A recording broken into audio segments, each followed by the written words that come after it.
അയാൾ വീട്ടിലേക്ക് ചെന്നു. 3 കുട്ടികളുണ്ട് അയാൾക്ക്. ഒരു കുട്ടി നേരത്തെ ഉറങ്ങിയിരിക്കുന്നു. ഇളയ കുട്ടി ഓടി വന്നു. അമ്മ വന്നിട്ടില്ല. ആ കുട്ടി പറഞ്ഞു.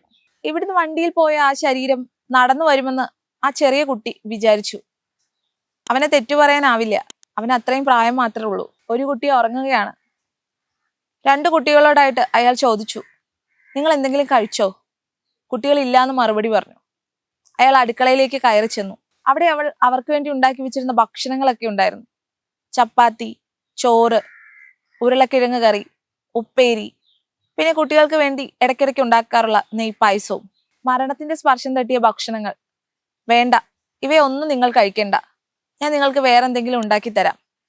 അതിനുള്ളിൽ ഇളയ കുട്ടി നെയ്പായസം കൈയിട്ട് കഴിച്ചുകൊണ്ട് പറഞ്ഞു, അച്ഛാ, നെയ്പായസം. പിന്നീട് അയാൾ ചിന്തിച്ചു, അവൾ അവസാനമായിട്ടുണ്ടാക്കിയ ഭക്ഷണമാണ്. ഇനി ഒരിക്കലും ആ കുട്ടികൾക്ക് അത് കഴിക്കാൻ പറ്റില്ല.